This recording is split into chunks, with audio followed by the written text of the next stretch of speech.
Bonjour à tout le monde, merci d'être venu.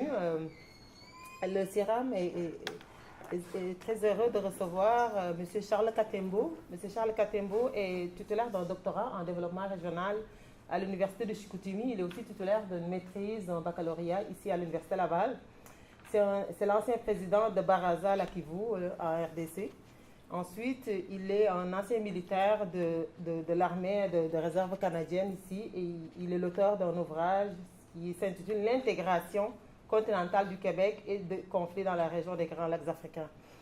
Aujourd'hui, il va nous parler d'une problématique qui est très actuelle et qui concerne une partie de l'Afrique où il y a un conflit qui existe depuis des années, la problématique de la RDC Congo et la stabilité de la région des Grands Lacs africains. Donc sans plus tarder, je laisse la parole à M. Charles Katembo qui aura une 30 à 35 minutes de présentation. Après, on aura une série de questions et d'échanges. Merci beaucoup. Je vous remercie d'abord d'avoir accepté ma participation pour cet exercice scientifique qui demande à ce que les gens pensent à ce qui se passe en Afrique centrale, là où il y a plus de 12 millions de morts. C'est plus que ce que Hitler a tué, mais c'est le silence total de soi-disant communauté internationale. Maintenant, on peut se poser la question de savoir qu'est-ce qui se passe au juste. Notre présentation d'aujourd'hui, je l'ai intitulée « La problématique de la RDC et la stabilité de la région des Grands Lacs africains ». Sans plus tarder, notre plan de travail, présentation globale, nous avons l'introduction. C'est quoi le problème? Nous allons essayer de définir le problème. C'est quoi au juste? Si nous comprenons bien le problème, c'est là que nous pouvons suggérer des solutions. Le problème, en bref, c'est le chaos. Et on va essayer de trouver les origines de ce chaos. Notamment, le Congo est un pays international, un statut qu'aucun autre pays sur Terre n'a. Le démantèlement du système éducatif, la corruption généralisée, les mécanismes de reproduction et de renforcement du chaos, parce que depuis l'indépendance, ça ne cesse pas, ça ne s'arrête pas, c'est le chaos total. Les gens ne respirent même plus. C'est la guerre, c'est la guerre, c'est la guerre. Les conséquences du chaos, l'inexistence de l'État et la campagne anglo-saxonne. On va suggérer quelques pistes de solutions et les défis qui attendent les Congolais. Et on va conclure, puis on va échanger. Sans plus tarder, nous savons que depuis 96-97, il y a eu une vague d'invasion venue de l'Est pour attaquer le régime de Mobutu et qui a fait que le régime tombe. Le régime est tombé, et Kabila Père a pris le pouvoir. À un certain moment, il a changé.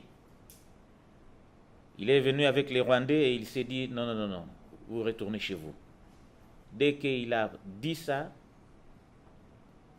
la guerre a recommencé.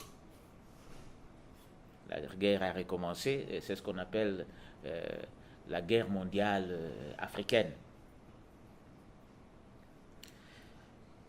Et pourquoi cette guerre? C'est que ceux qui financent la guerre veulent s'emparer des richesses du Congo. Donc, les richesses naturelles, ils profitent aussi du manque de conscience politique des dirigeants. Non seulement des dirigeants, mais des Congolais en général. Donc, on va essayer d'entrer en détail comment expliquer ce manque de conscience politique. Et ça vient d'où? Puis il y a aussi la volonté des pays occidentaux de maintenir le sous-développement dans les pays pauvres. Il y a une volonté qui a été bien définie en 1885. On va toucher un peu à ça. Et c'est ce qui fait que malgré la richesse du continent africain, on est toujours les pays du tiers-monde. Sommes-nous incapables de nous en sortir? Grand point d'interrogation. Donc la situation du Congo, c'est un exercice à tout le monde. L'humanité a échoué. La communauté internationale a échoué pour le problème du Congo. Parce que un pays si riche, sur le plan des ressources naturelles, qui a des compétences dans tous les domaines, mais parmi les plus pauvres au monde. Donc un contraste là qu'on ne peut pas comprendre. Il est parmi, disons, sur le plan des ressources naturelles, il est le premier au monde. Mais quand on regarde la pauvreté, il est aussi le premier. Pourquoi? Donc, brièvement, on va essayer d'aller. C'est quoi le problème?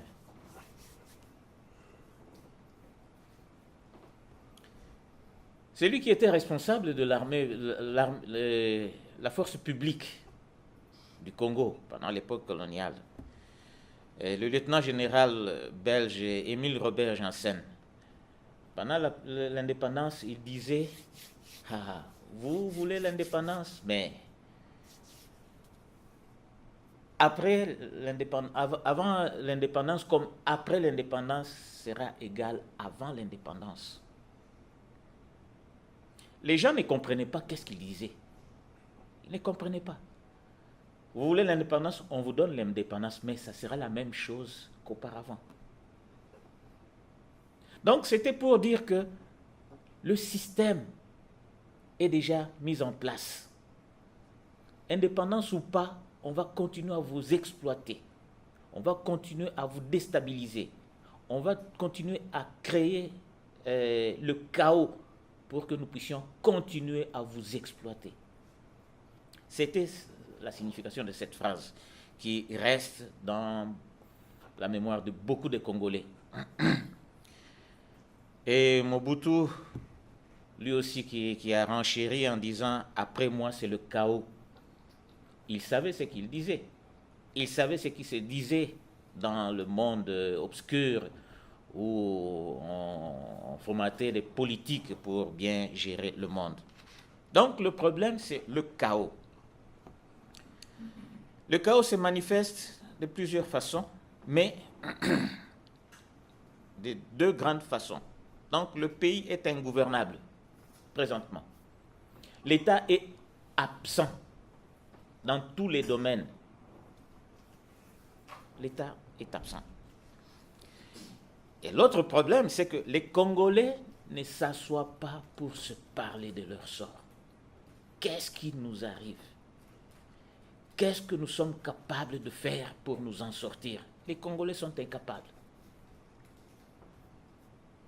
On va y entrer dans les détails. Donc,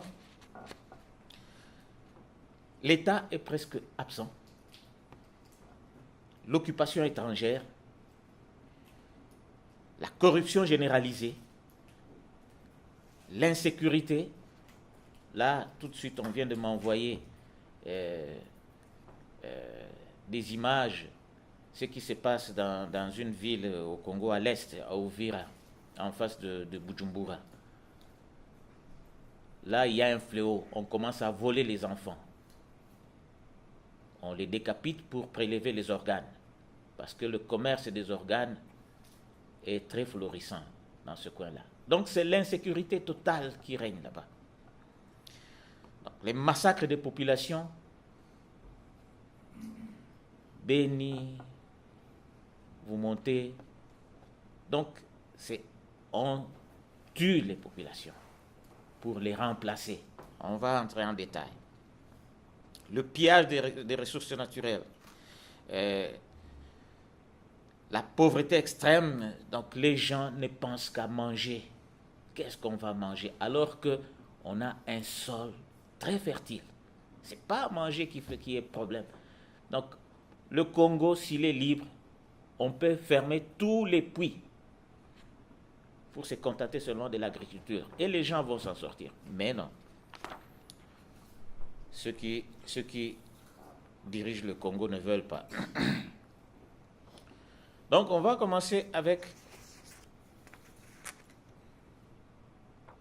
les origines du chaos.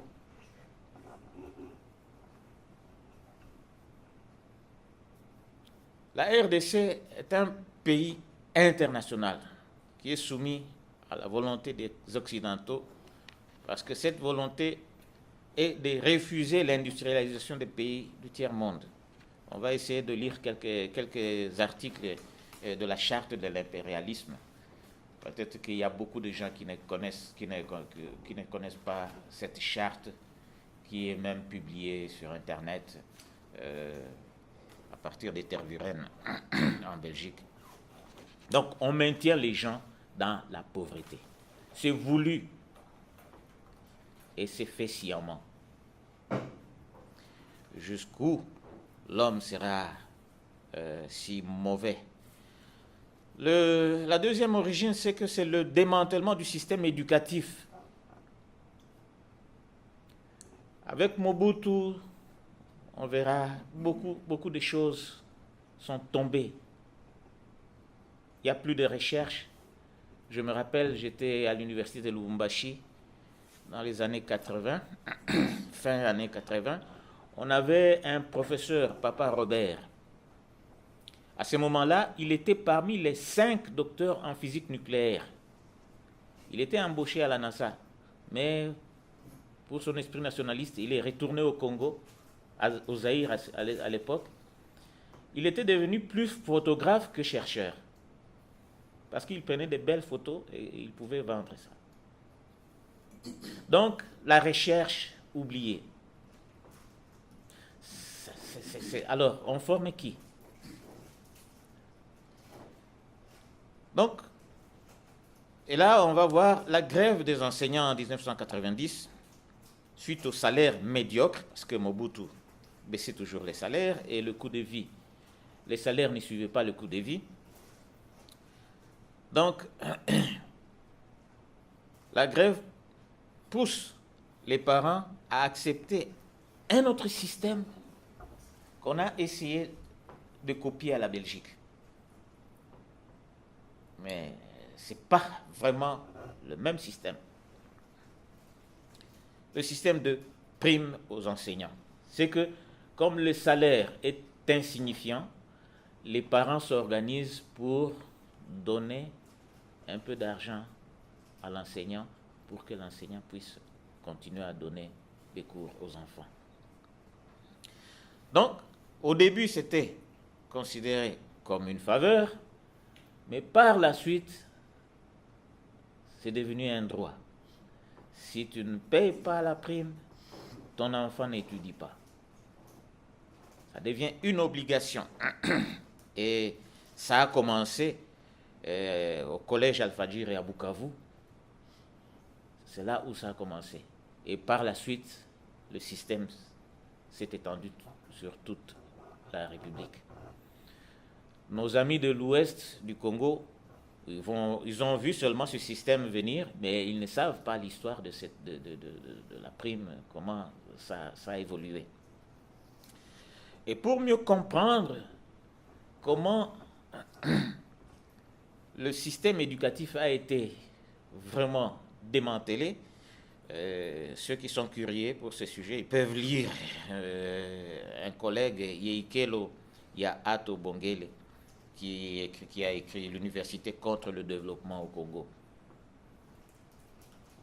Quand on lit ça, on se rend compte que nous formons des gens irresponsables.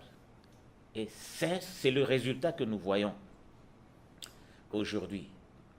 Que l'évêque de Kinshasa, Monseigneur Monsengo, les appelle, il les insulte même. les médiocres. Il les appelle les médiocres. La troisième origine, c'est la corruption généralisée et le clientélisme. Parce que quand on fait tout pour que la misère soit répandue, on se sent comme un petit prince quand on roule en voiture et que les autres commencent à venir commander. Ah, on se sent plus important. C'est une mentalité qui est inacceptable là où il n'y a pas de redistribution des richesses pour garantir le minimum vital de tout le monde. On va commencer par le premier point ici. La RDC est un pays international. Dès le départ, le Congo a été programmé pour ne pas devenir un État prospère et stable. Dès le départ, lorsque les Occidentaux sont arrivés, ils ont constaté que le Congo était riche. Alors, qu'est-ce qu'on fait? Parmi les puissances, personne ne doit l'avoir. Qu'est-ce qu'on fait? On va chercher le roi Léopold II, qui avait une petite concession en Asie. On lui propose de venir prendre le Congo et d'abandonner cette petite concession là-bas. Parce qu'ils se sont dit, on va donner ça à une faible puissance pour que nous tous nous puissions venir nous enrichir là-bas, faire du commerce là-bas. Et comme le roi Léopold II est cousin avec la couronne britannique, donc c'est lui qu'on a appelé, on te donne ça, comme ça tu vas nous permettre tous de venir aussi puiser. Et c'est ce qui s'est passé, c'était sa propriété privée, et là, il a créé l'Association internationale du Congo. Et c'est cette association maintenant qui gère le Congo. C'est cette association, les pays membres de cette association qui sont propriétaires du Congo. Le Congo n'appartient pas aux Congolais. C'est dommage de le dire. Le Congo n'appartient pas aux Congolais, mais aux membres de cette association créée par le roi Léopold II. Historiquement, la RDC a été amputée de tous les éléments susceptibles de lui permettre de se développer.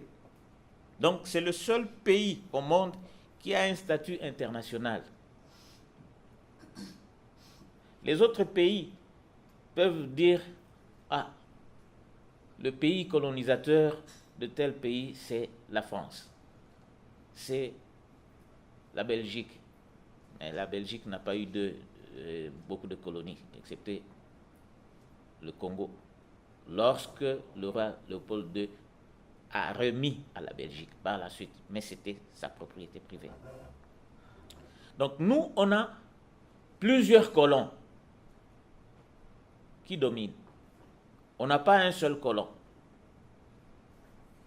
Ce qui fait que la situation du Congo soit particulière. Pour s'en sortir, il faut que tous ces colons-là soient sur la table de négociation, ce qui n'est pas facile. C'est-à-dire qu'il appartient à plusieurs colons et non à sa population. J'ai payé quelque chose d'international soumis à l'arbitraire et non au droit international. Ah, c'est quel genre de pays? Ça devient vraiment compliqué la situation du Congo. Actuellement, le Congo est sous une double colonisation. Non seulement les membres de l'Association internationale du Congo, mais aussi les pays africains. Parce que, avec la politique de proxy war, on finance l'Ouganda, on finance le Rwanda pour attaquer le Congo et s'emparer. Et actuellement, le Congo est sous la colonisation du Rwanda. Imaginez le petit Rwanda qui a moins de 7 millions d'habitants, qui colonise 80 millions d'habitants.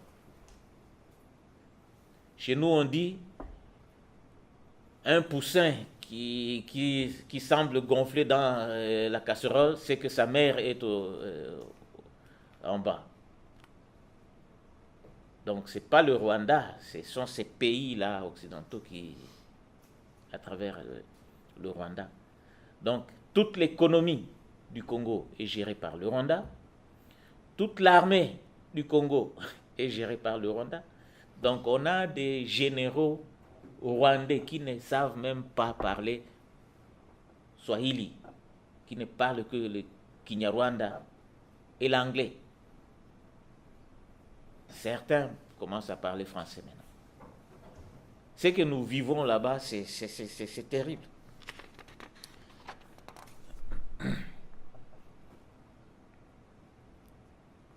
Avec le statut international, la RDC n'existe que sur papier. Sur papier, les dirigeants n'ont aucun contrôle sur la vente des ressources naturelles. Donc les circuits de la vente des ressources naturelles, ils ne savent pas. On leur donne de l'argent et on les oblige de ne pas investir dans le pays. Allez, faites ce que vous voulez ailleurs.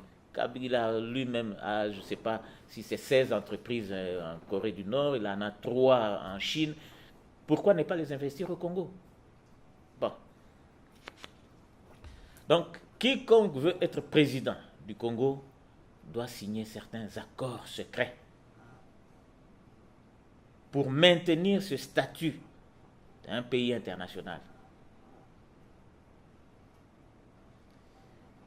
Lumumba voulait aller contre ça, mais les Occidentaux lui ont dit, on va te montrer. Ils se sont ralliés avec Tshombe au Katanga et ils ont déclenché la guerre.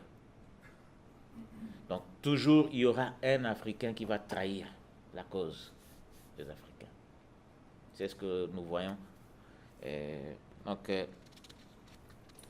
Mobutu, lui, comme il a un peu régné pendant 32 ans, c'est qu'il avait accepté et il a maintenu l'unité nationale. Et Kabila Père, lorsqu'il est arrivé, lui, il a dit niet. Il ne veut pas ça. Ah bon? Vous dites niet? Va déclencher la guerre. Et la guerre est arrivée, et jusqu'à son assassinat, le fils, il s'est aligné.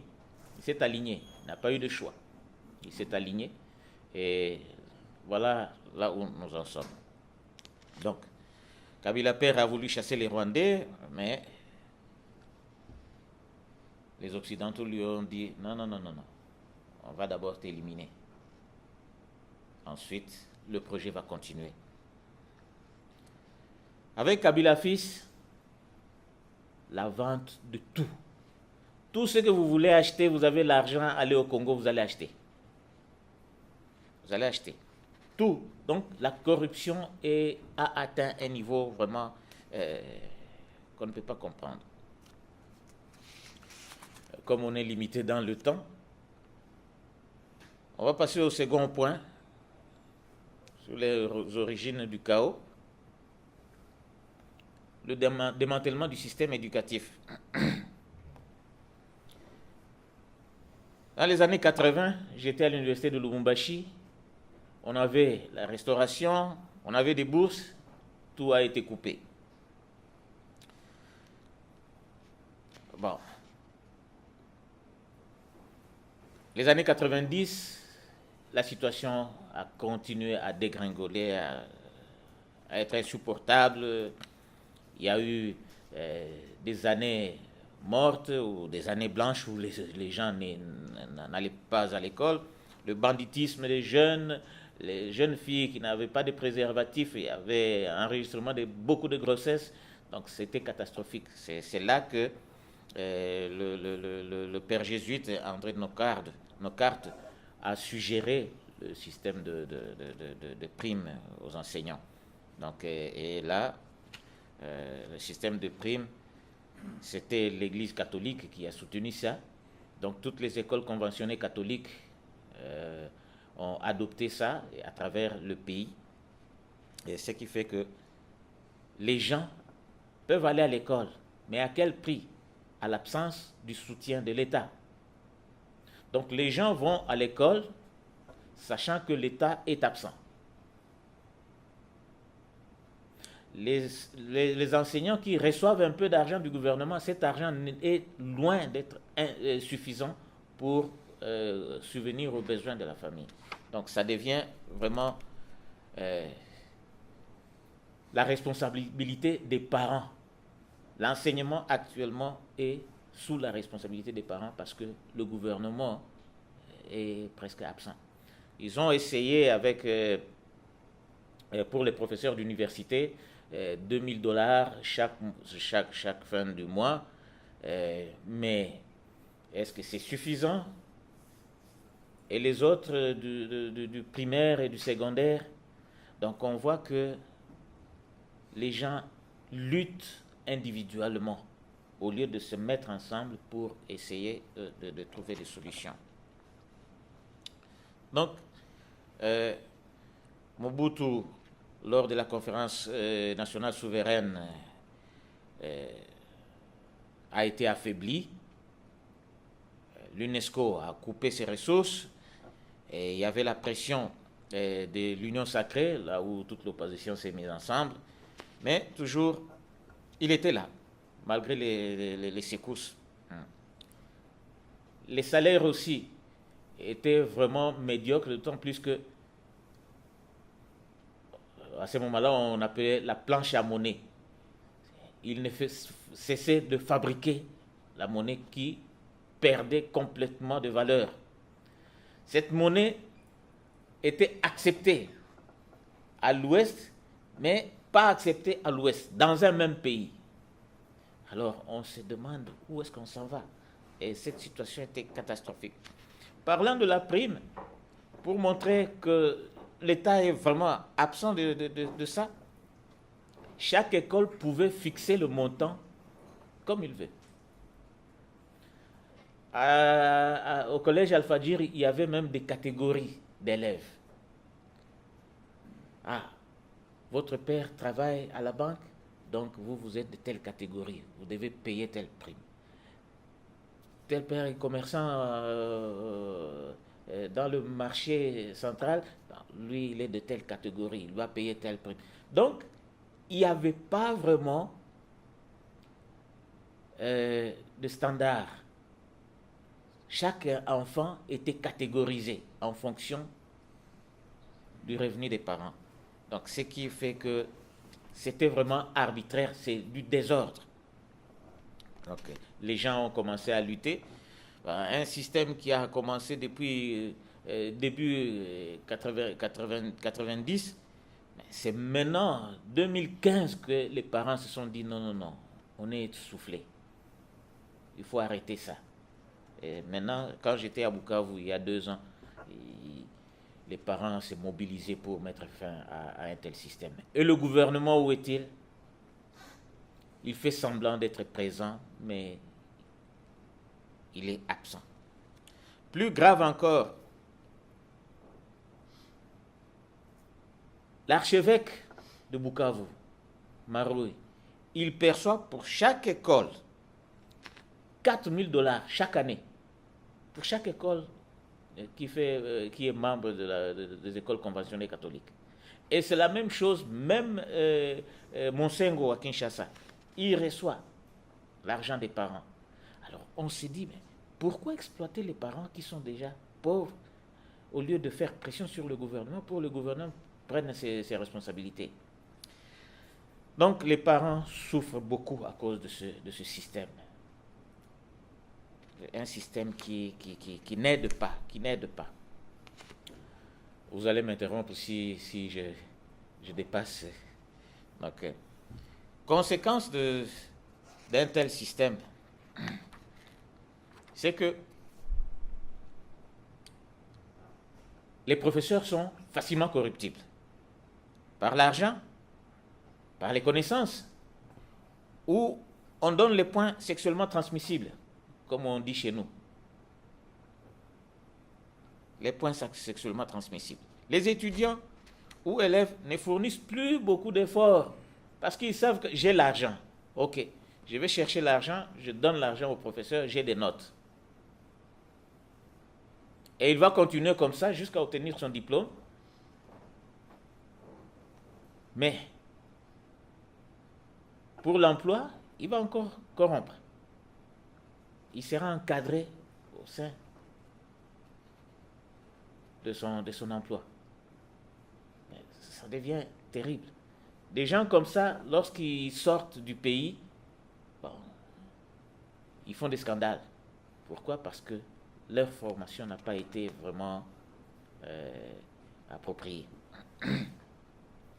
Donc, c'est pourquoi la qualité des compétences laisse à désirer, l'éthique en éducation prend un coup, les parents riches ont plus d'influence sur les enseignants, l'absence de l'État entraîne l'anéantissement de la conscience politique, parce que les gens sont mal à l'aise, ils disent non.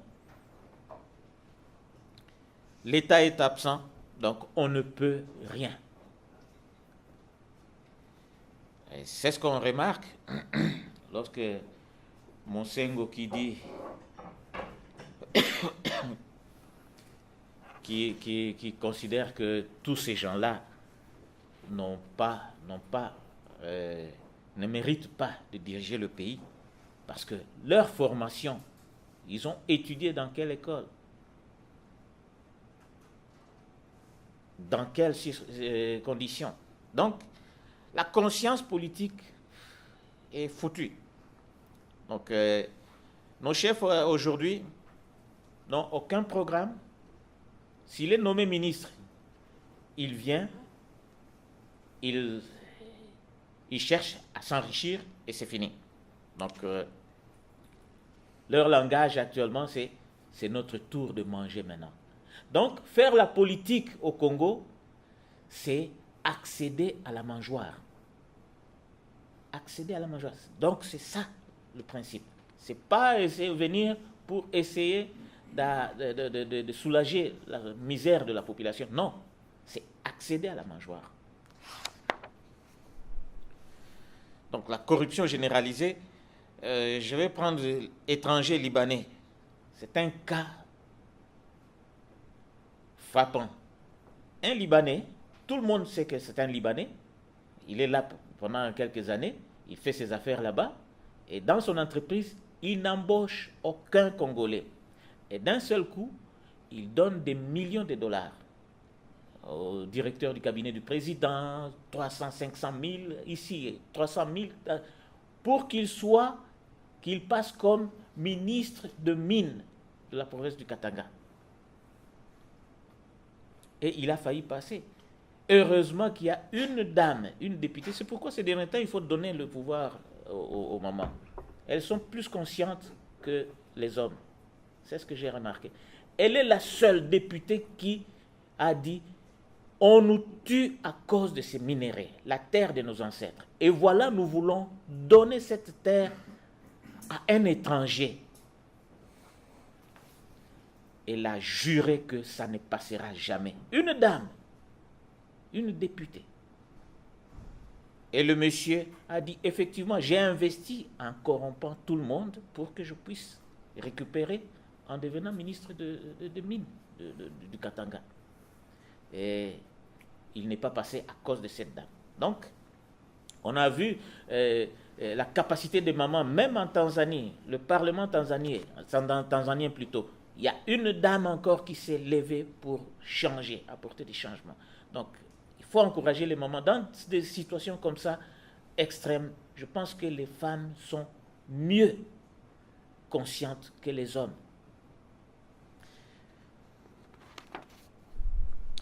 Les mécanismes de reproduction et de renforcement, on se réfère encore à l'histoire où l'Afrique est considérée comme leur réserve de matières premières.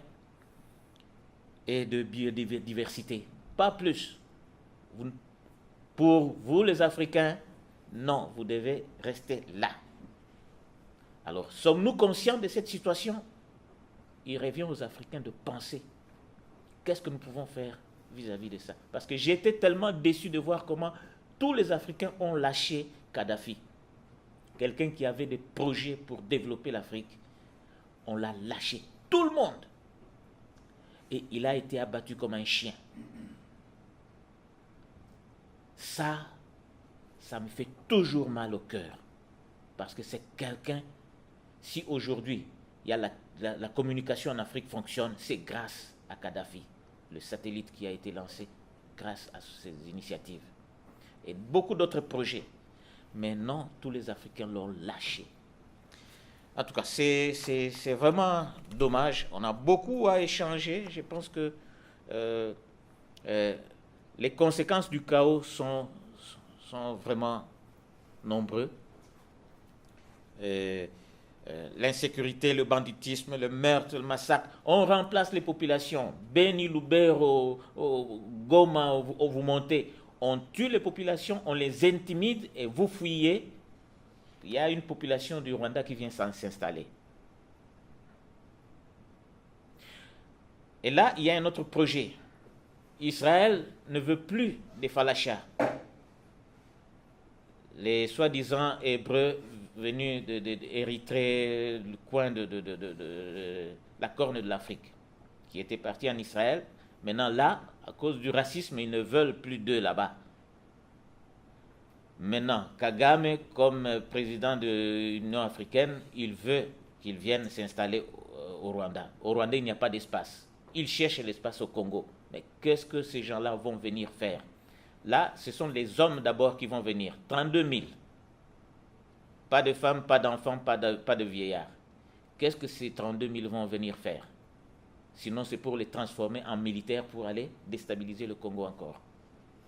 Donc, il y a beaucoup de problèmes au Congo que les Congolais, parfois, ils ne sont pas conscients de ce qui les tombe dessus. Probablement pas des prévisions, ils ne sont pas calculateurs, je ne sais pas. Ou bien la politique du ventre. Donc, les conséquences du chaos sont énormes. La balkanisation est là, donc nous nous attendons à ce que ceux qui veulent prendre le pouvoir au Congo considèrent tous ces problèmes qui nous guettent. L'inexistence de l'État et la campagne anglo-saxonne. Il y a une coïncidence. Le régime de Mobutu a bien préparé ce qui nous arrive. Parce que quand les Rwandais entraient, toute la population était d'accord à ce qu'ils fassent partir Mobutu.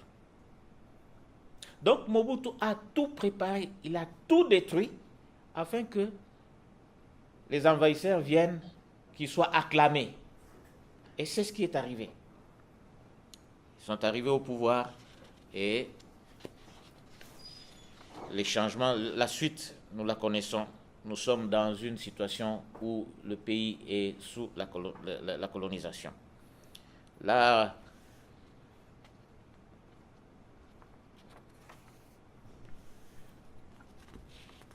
l'Ouganda, Mobutu qui écrit à Chirac pour se plaindre, oh, nos amis nous poignardent au dos, des choses comme ça, mais il avait préparé ça.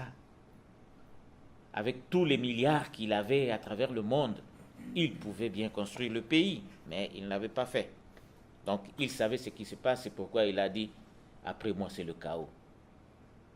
Donc il n'avait vraiment aucune pitié pour les défis présents et à venir. Dans les années 60, le cuivre était à l'origine des guerres au Congo. Dans les années 2000, c'est le coltan, la cassitérite et l'espace territorial.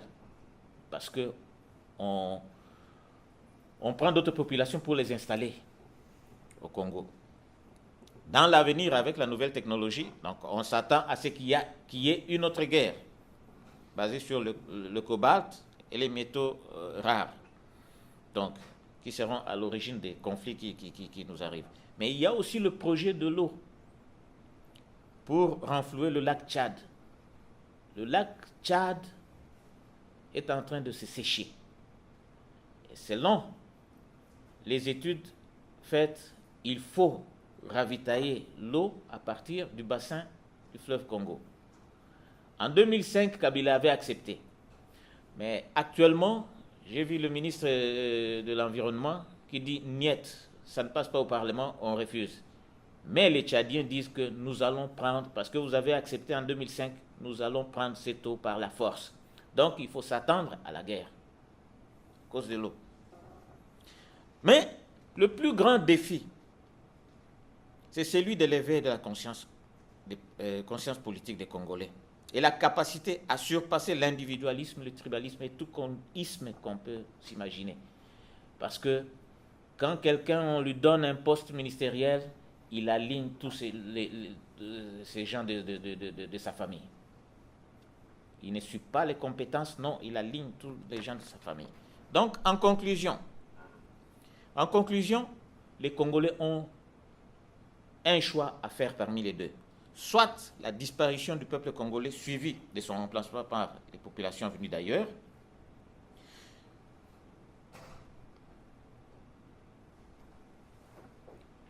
soit la libération totale. S'ils sont conscients de leur situation, ça sera la libération totale. Ils ont ces deux choix.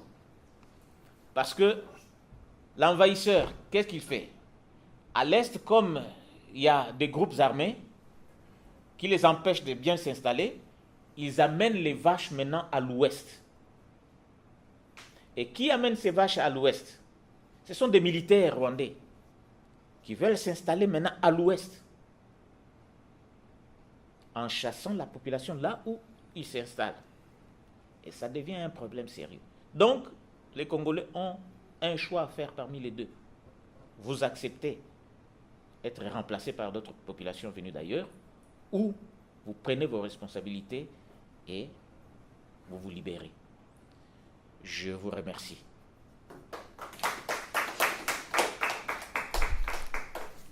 Merci professeur pour votre intervention.